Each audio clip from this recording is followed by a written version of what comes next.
So yun, magandang araw guys. So ngayon ipapakita ko sa inyo kung paano gamitin itong ating head harness. Ayan. Itong head harness na hawak ko. Papakita ko sa inyo kung paano gamitin ito sa ating mga BioLED projector. So madali lang naman po itong gamitin. I-demonstrate ko lang sa inyo guys kung paano siya gamitin. So bago ang lahat, bago tayo mag-proceed, paki-subscribe ng ating subscription button dyan and paki-hit ng ating notification bell para updated ka sa mga bago nating upload guys. Maraming salamat guys. So panoorin nyo ito hanggang dulo guys. So let's go. Dati crude, hot, oh oh, I look good, wow, oh oh, bullet knees, na foto niya to be. Ilatag na natin itong head harness na ito. So itong head harness na ito ay relay na po siya, no? Relay siya. Isa siyang relay. So ito ay meron siyang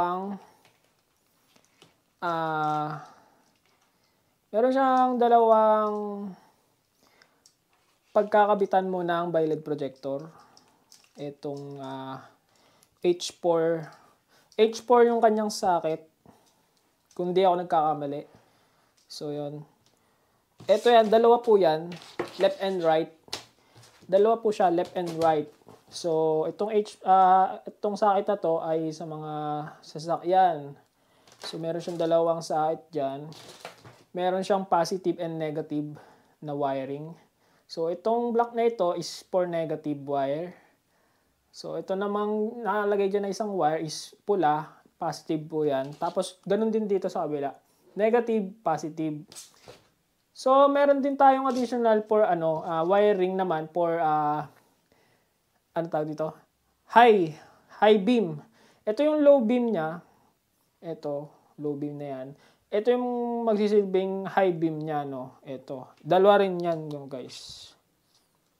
Kung di ako nagkakamali, tama. Ito naman. Ayan, magkasama 'yan. So high beam 'yan. Ito, dalawa 'yan. So left and right na BioLED projector. So, ito ay gagamitin mo lang para sa socket kung merong socket yung iyong pagkakabitan. Pero kung hindi mo naman gagamitin, pwede mo naman siyang putulin, guys, no. So, ito naman yung magsisilbing yung ating switch. Ayan, switch. So, meron siyang tatlong wiring diyan, positive, negative, and tawag dito, yung ating high beam. So, itong isang wire or isang connected wire dito is magsisilbing high beam sa ating left and right na BioLED projector. So, ito namang isang wire po dito is red for positive. Itatap natin siya sa battery. And meron siyang fuse na anong tawag dito? 25 amps ba yan? Na fuse. So, yun siya, no? Yun yung ating fuse na ito ay direkta sa ating mga battery ng ating motor or sasakyan. So, ayun na-explain ko na kung paano siya yung ating module ng ating head harness. Meron din yan po dyan nakalagay. Yung controller niya, no, guys. So, ganun lang naman kasimple. Itong dalawang ito is for left and right BioLED projector with negative wiring. Then, itong isa, ito yung kanyang ballast for high beam connection. So, ito naman ay yung ating switch. Isang negative, positive, and for high beam. And also, another wire for our positive wire for our battery and with fuse. So, yun lang po. Yun yung ating head harness na umbaga dual, dalawa na siya. And pakita ko rin sa inyo isang klase ng head harness na pang-isahan lang naman. So ito guys, itong head harness na to ay pang-isahan lang siya. Ito, ayan siya. So pakita ko rin sa inyo para meron kayo idea. So ito naman ay meron na siyang relay din po siya. So yung aking explain ko pala sa inyo guys ay based on my learnings on research or sa base lang sa aking kaalaman at hindi ako eksperto pagdating sa pag-wire or electrician pag ganyan. So base lang to sa ating kaalaman. So kung meron akong mali, pakitama na lang, just comment down below guys. So yun lang guys, maraming salamat. So, ito, relay to. Tatanggal yan. So, natatanggal yan, no? So, yan. Balik natin. So, relay po yan, no? Also, head harness. So, ito naman, pang single bi-LED projector lang siya. Sa mga isang bi-LED projector lang ikakabit, pwede sa mga medium, mga ganyan. Ito kasi pang mga click, dalawaan kasi yan. So, ito naman, pang isa. Ganun din po yung makikita nyo dito. Meron siyang socket for H4, kung hindi ako nagkakamali. Hindi ko sure kung ano tawag dito. Parang H4 kasi to. So, ito negative wire and positive wire. So, ito ay for low beam ng ating bi-LED projector. So, with the socket, no? And also, with meron siyang ballast for high beam, positive and negative. And meron din siyang switch na 3 wires.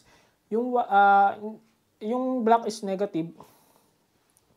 Hindi ko, minsan kasi nagkabaliktad kung ito bang pula ay for high beam and yung white naman ang ating, basta, medyo naguguluhan pa ako dito sa tatlong wire na to. Pero ang alam ko dito, yung isa dito is high beam. So, high beam yan, no, yung switch dyan. So, ito yung switch. And ito naman yung ating magkokonekta sa ating battery. Or ito yung i-connect natin sa ating battery para magkaroon siya ng power. So, ayan, yung ating, ayan, may switch na siya na 25 yata yan. Basta pag puti, white, 25 yan. Yung fuse niya. So, ito yung ating single projector for single projector. So, testing natin itong dalawa para makita nyo kung paano siya ginagamit. So, let's go! So, bago lahat, kung hindi ka pa nakasubscribe sa ating channel, paki-subscribe ng ating subscription button and paki-hit na lang din ng ating notification bell para updated ka sa mga bago nating upload. Alright, maraming salamat guys. So, simulan na natin. So, labas lang natin tong dalawang projector lens na ating gagamitin. So, ito ay AES UX1 3 inches. AES UX1 3 inches. So, itong gagawin nating wiring dito ay hindi nyo kailangang gayahin. Papakita ko lang sa inyo kung paano siya ginagamit. So, ganito siya guys. So, meron tayong dalawang projector, bi-LED projector. 3 inches po yung size niyan. And, yung wattage niyan ay 45 watts yung low beam, 50 watts yung high beam niya, no? So, 3 inches po yung size niya. So, simulan na natin mag-wiring. So, sa ating projector ay meron tayong positive and negative wire. So, gagawin natin, itong positive, kukonekta lang natin yan dito sa positive. Positive wire. So, yan. Ganyan lang.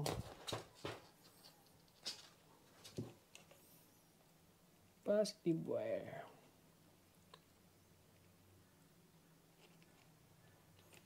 Ayan.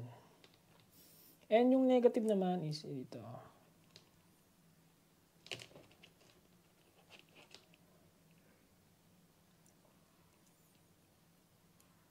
Ayan. Then, yung isa, ganun din, same lang. So, red for positive. Then, negative for negative. Black for negative. Huwag niyong pagdidikitin lagi yung positive and red and black wire, no?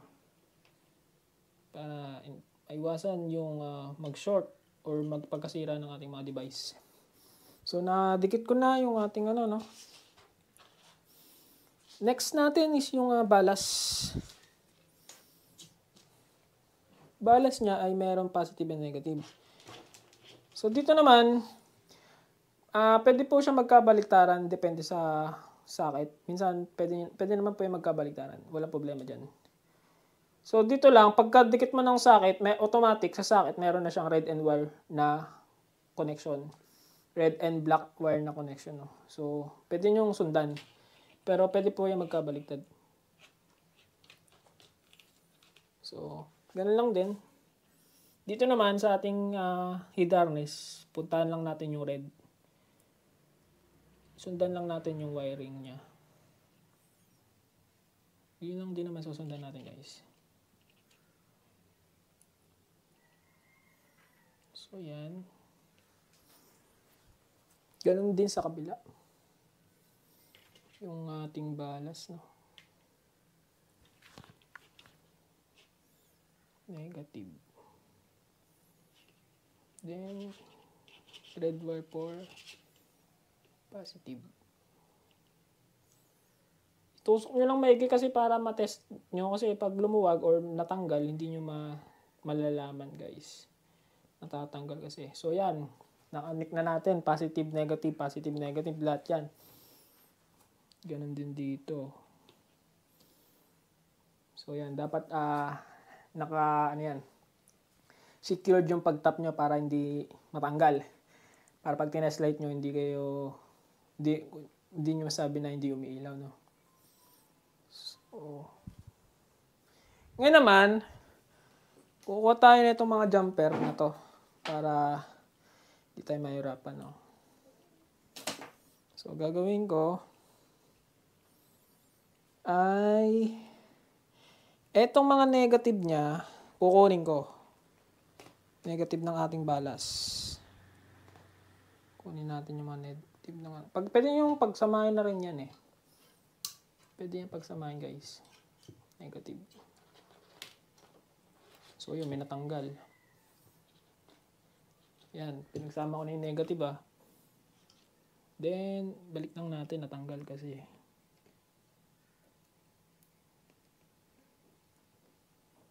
So ayan, tatanggal eh.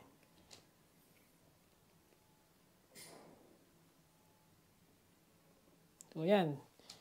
Ay, natatanggal talaga.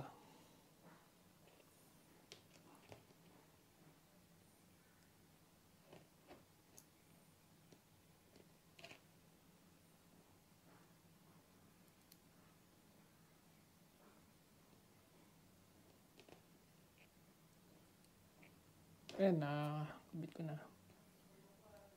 Ayan, okay na guys, no? Double check lang natin.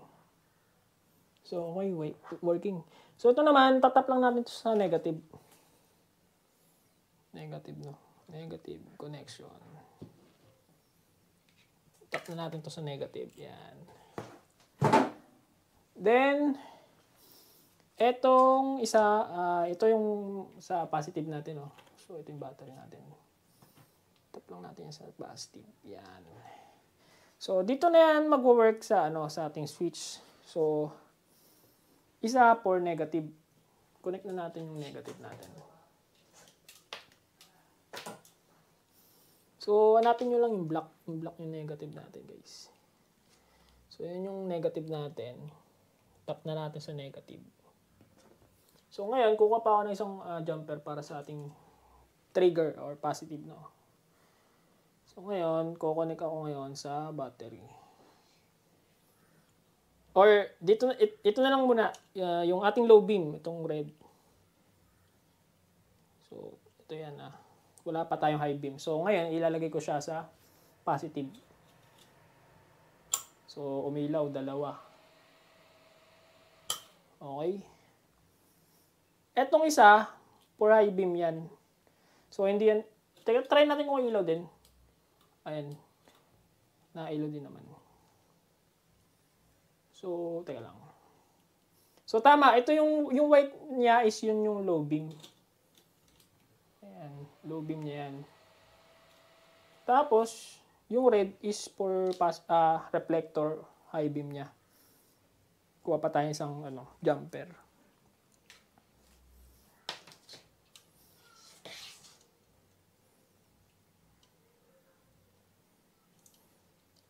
So, connect muna natin tong white for our low beam.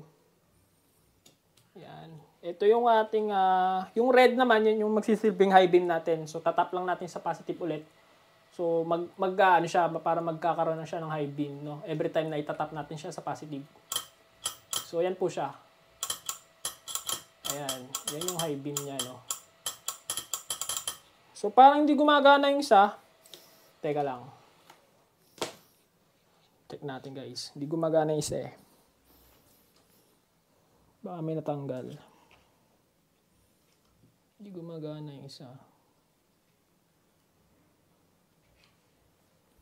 So, dapat working parehas.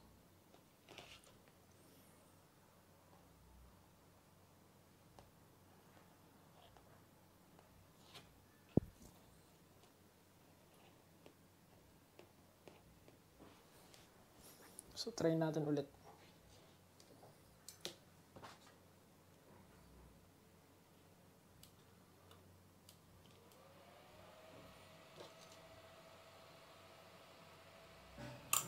Yun, parehas. Sabay na sila. Sabay na gumagana. So, yan. Yun siya guys. Ganun lang po.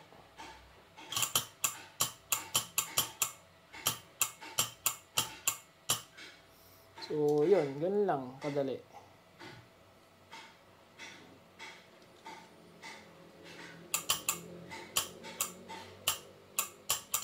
Sabay yan gumagana guys, no?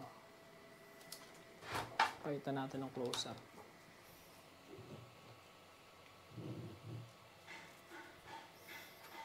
So, yan. Parehas po yan gumagana. Pakita nyo, dalawang ilaw. Nag-high beam.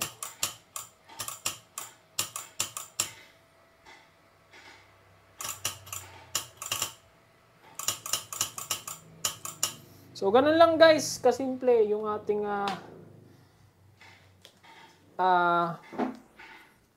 yung ating head harness na dual, no? So, ganun lang po. So, pakita ko rin sa inyo yung isa. Try natin yung isa guys. Ganun lang din naman siya.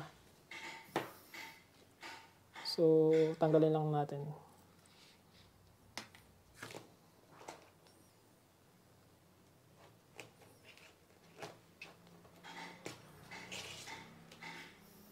Balik lang natin to guys.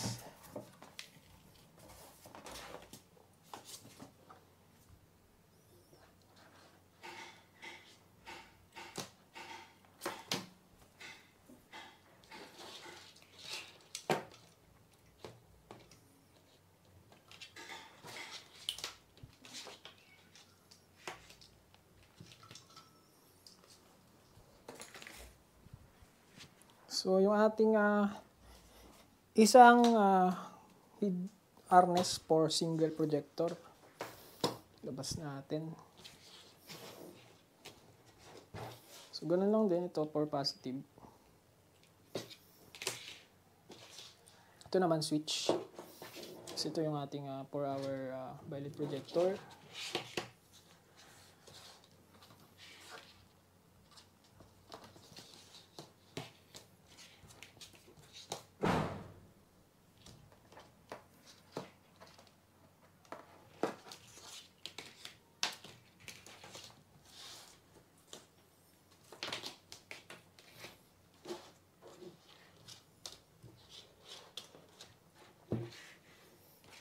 Tap lang natin to sa positive. Mamaya na. Ito naman ay negative.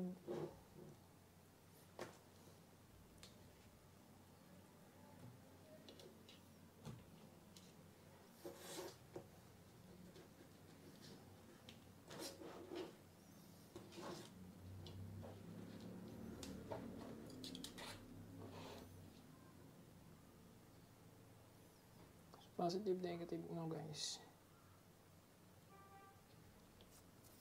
Then itong ating high beam for our balas para sa high beam.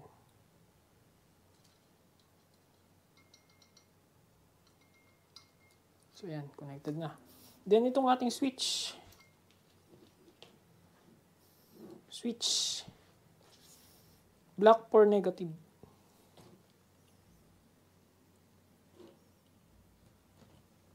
Then, yung red niya is yung ating high beam. Yung white is for our low beam. So, ganun lang.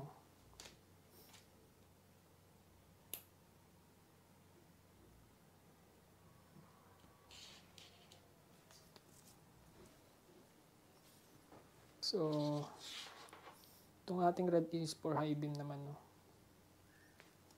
So, check natin yung connection. Positive negative sa ating socket for our low beam. And yung ating ballast for our itong ating high beam socket for our ballast. So, positive negative yan. So, teka lang, ayusin natin. I-level natin guys para mataas.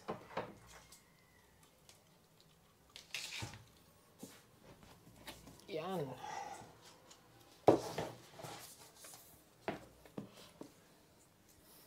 Ulitin natin. Ayan. So, yan. Okay na yung connection ko guys. Tatanggal.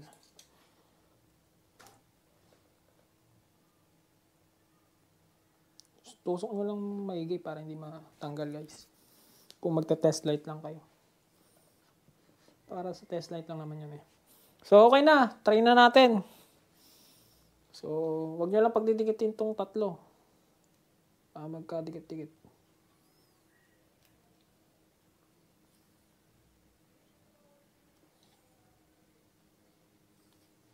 Yan. Try walay-walay na yan. So, itong red na positive wire, itong red wire is trigger natin to sa high beam. Itong green, which is yung white wire for, low beam. And yung black is nakatap yan sa negative. So, yun, let's go. Saksak na natin yung ating red wire sa ating battery. So, iilaw yan. And wala pa tayong high beam trigger since hindi pa natin siya itatap doon. So, try natin. So, check natin yung connection. Walang nagkakadikit-dikit. So, okay. So, tap na natin. So, ayan na siya. Yun yung ating low beam. So, yung high beam natin, trigger. Tap lang natin sa positive. Ayan po. Ayan yung positive na, trigger natin for high beam. O, ayan. Doon lang kadali, guys. So, ayan. Ayan siya.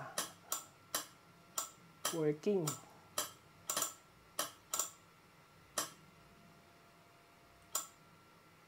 Okay, so ganun lang guys. So yun yung ating head harness for single bi-LED projector. So kung may natutunan kayo dito guys, so paki-subscribe ng ating subscription button and hit the notification bell para updated ka sa mga susunod pa nating upload guys. Maraming salamat po sa mga nanood, and kung nakaabot ka dito sa dulo, ayan, maraming salamat at please subscribe yon guys. Maraming salamat. So, ganun lang kadali guys. So, high beam ulit natin. Okay naman, working.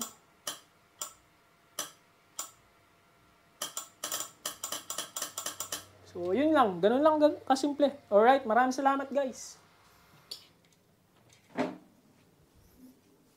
Dati crude, hot, oh, I look good, wow, oh, ulip niche na